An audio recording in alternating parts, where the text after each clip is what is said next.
ওয়ালাইকুম আসসালাম রাহমাতুল্লাহি ওয়া বারাকাতুহু।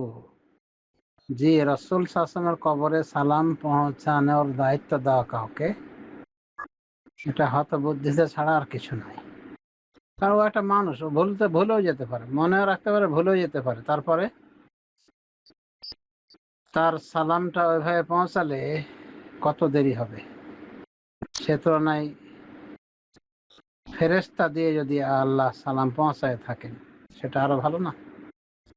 নাসাঈ শরীফ হাদিসে রয়েছে, নবী সাল্লাল্লাহু আলাইহি ওয়াসাল্লাম বলেন, ইন্না লিল্লাহি মালায়েকাত সাইয়্যাহিন ইউবাল্লিগুনি আন উম্মাতিস সালাম। কিছু পর্যটক ফেরেশতা রয়েছে, মানে ভ্রাম্যমান, তারা ঘুরে বেড়াচ্ছে সবসময়, তারা আমার উম্মতের পক্ষ থেকে সালাম পৌঁছিয়ে থাকে। ফেরেশতাদের গতি আর মানুষের গতি সমান হয়? তো ফেরেশতারা কত সম্মানিত ব্যক্তি, তারা সালাম পৌঁছানোর দায়িত্ব নিয়েছে, তাদেরকে রাখা হয়েছে আল্লাহর পক্ষ থেকে, আর ইয়ে নজিবুদ্দিন কলমউদ্দিনের দায়িত্ব দিয়েছে। তাহলে কি হবে না, ওই আগের মতো, ওই যে আগের পোস্ট অফিস ব্যবহার করে যে একটা চিঠি এক মাসের পুরাতন খবর নিয়ে আসতো, আর এখন মেসেজিং সিস্টেমে সেকেন্ডে চলে আসে, কয়েক সেকেন্ডের ভিতরে চলে আসে, লেনদেন হচ্ছে। এরকমই আর কি, মানে পুরান পোস্ট অফিস ব্যবহার করা, নতুন এই যে মেসেজিং পদ্ধতি বাদ দিয়ে। এরকম যেমন বোকা, এরকম কেউ করলে যেমন বোকা বলে তাকে, এরকম বোকার স্বর্গে বসবাস করছে যারা এরকম করে, যে ভাই আমার সালামটা পৌঁছে দিও। না, পৌঁছানোর এরকম দায়িত্ব দেওয়া দরকার নেই। সালাম প্রেরণ করবে, পৌঁছানোর দায়িত্ব কি ফেরেশতাদের। সুতরাং দরুদ সালাম পড়তে থাক, পৌঁছানোর দায়িত্ব ফেরেশতাদের।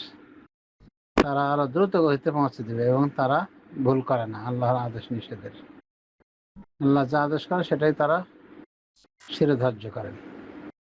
তাই এরকম বোকামি করা অবশ্যই বোকামির সাথে খামখেয়ালি বটে, এগুলো কোনো প্রয়োজন নাই। আশা করি উত্তর হয়েছে। বারাকাল্লাহ ফিক। ওয়ালাইকুম আসসালাম রহমতুল্লাহি ওয়া বারাকাতুহু। হাবিবি বারাকাল্লাহ ফিক। তোমার বাচ্চার জন্ম হয়েছে যেহেতু বৃহস্পতিবার দিন পার হয়ে সন্ধ্যা হওয়ার পরও রাত 11টার দিকে না কতটার দিকে, তো এটা আর বৃহস্পতিবার থাকে? ইংরেজি হিসাবে বৃহস্পতিবার থাকে 12টা পর্যন্ত, তত কাছে গেছিল 13টার দিকে। তো আরবি গণনায় সব সময় দিনের আগে রাত আসে, সুতরাং এটা হলো জুমার রাত, লাইলাতুল জুমআহ।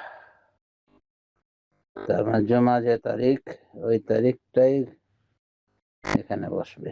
সন্ধ্যার পরেই কিন্তু তারিখ পরিবর্তন হয়ে যায়, দিন পরিবর্তন হয়ে যায়।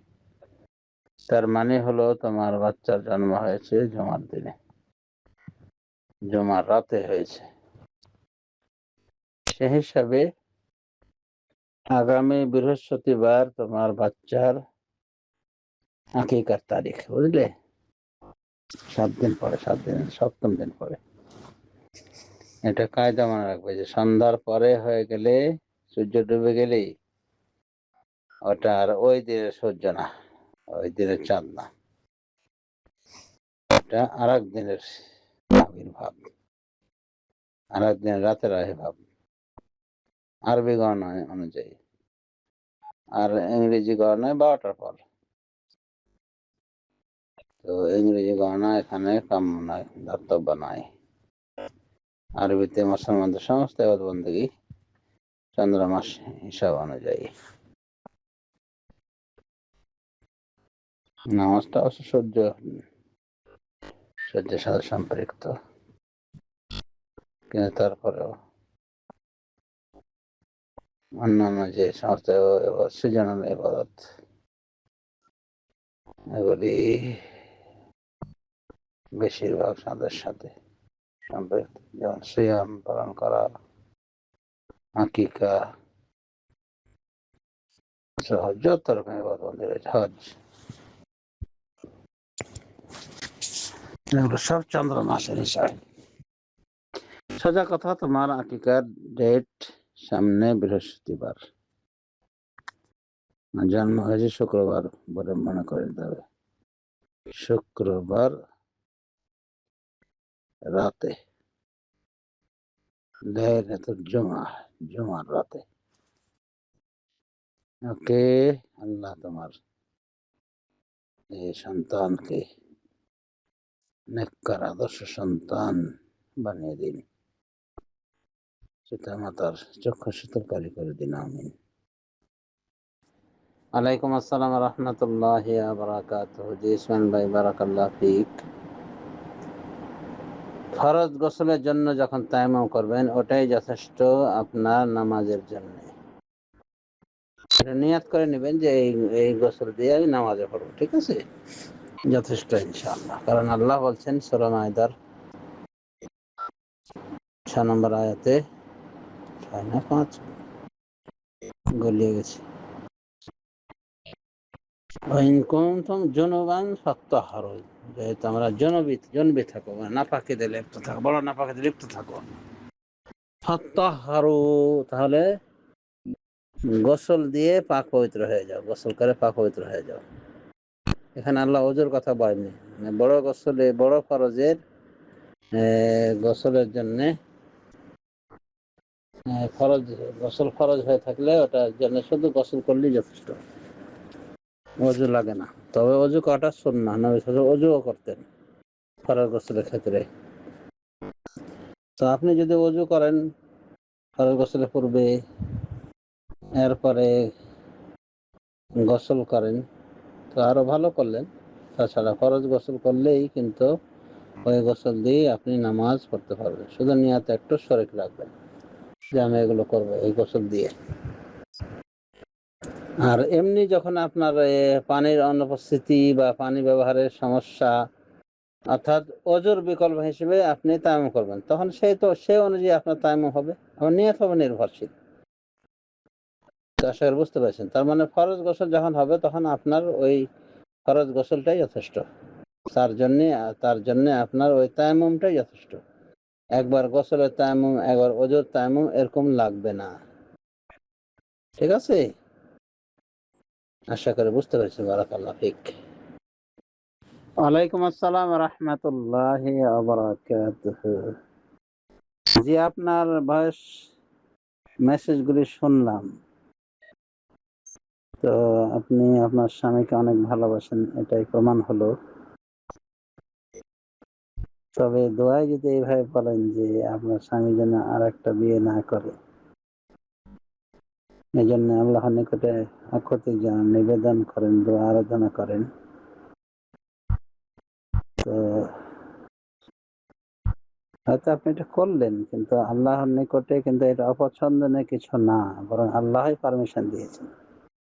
ফানকিহু মা তাবা লাকুম মিনান নিসাই মাসনা ওয়া সুলাসা ওয়া রুবা, তোমরা বিয়ে করো পছন্দ মতো নারীদেরকে, 2টি করে, 3টি করে, 4টি করে। এরপরে বলেছেন যদি ভয় করো ইনসাফ করার, তাহলে একটি বা কৃতদাসী নিয়ে ক্ষান্ত হও। কৃতদাসী সিস্টেমটা ইসলামে আছে, তবে বাস্তবতায় নাই এখন। তো শুরুই করেছেন আল্লাহ 2 দিয়ে। তো আল্লাহর বিধান বড় প্রজ্ঞাময়, এতে আস্থা রাখতে হবে। তো নারীদের এটা অবশ্য অপছন্দনীয় বিষয়, কিন্তু এর ভিতরে কল্যাণ অবশ্যই আছে।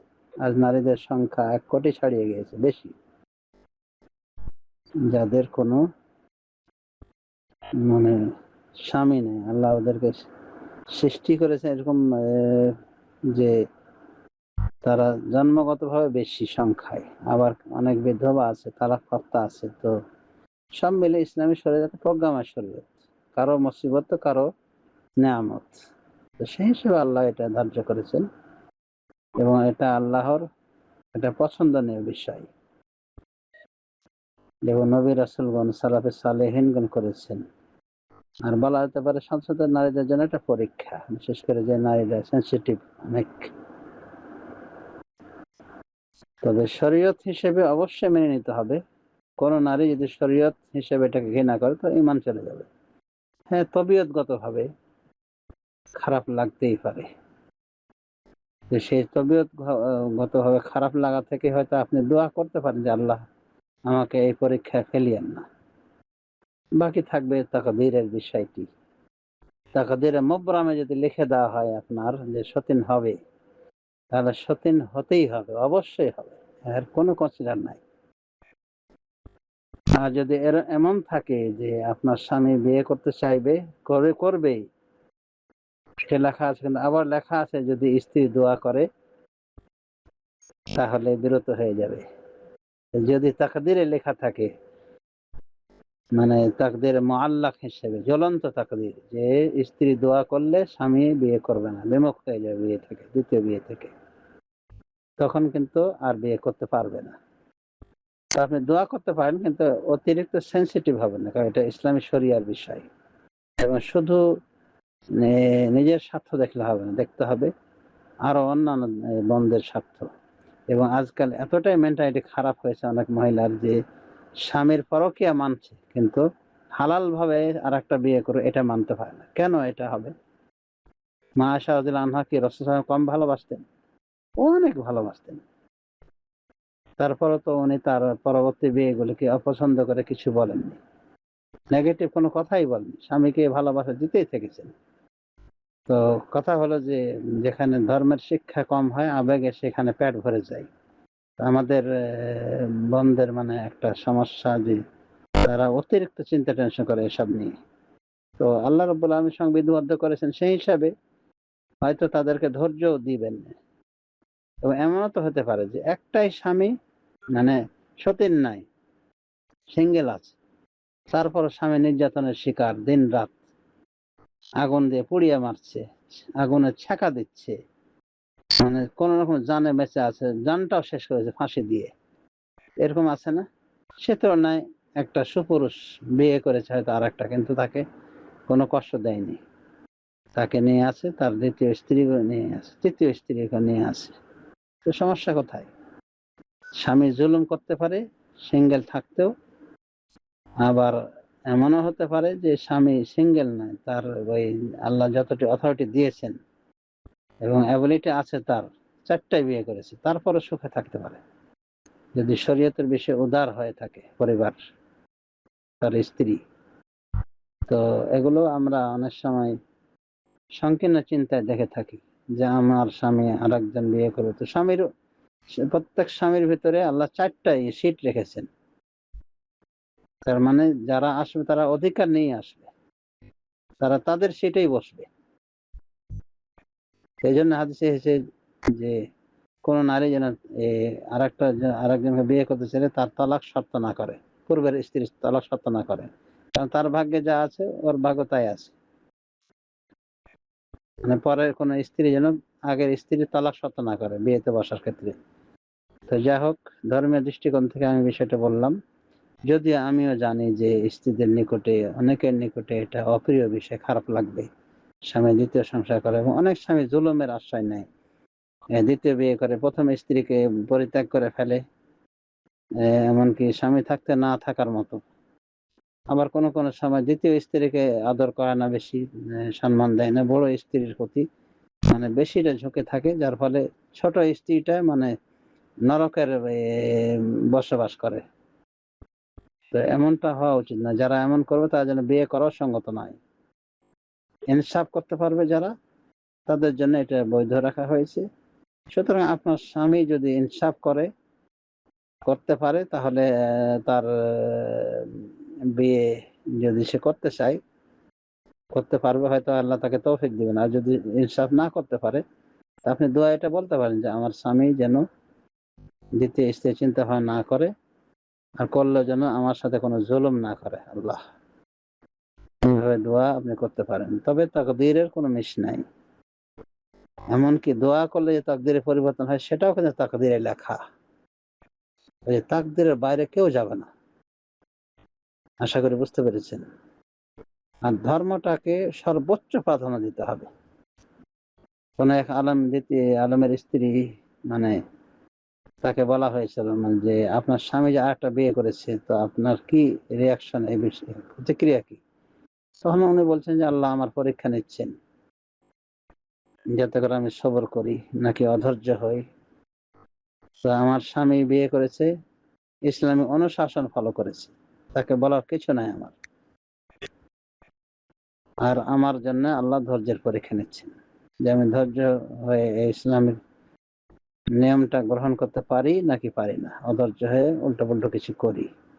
এবার একটা পরীক্ষা বলা যেতে পারে। আর যে বলেছেন যে আল্লাহ পরীক্ষা নেয় ভয়ভীতি দিয়ে, তো হতে পারে এটাও একটা ভয়ভীতির পরীক্ষা।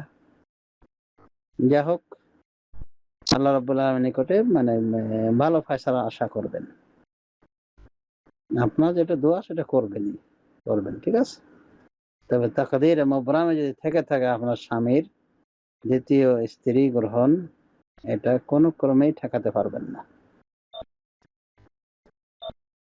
তবে দোয়া করার অধিকার আছে।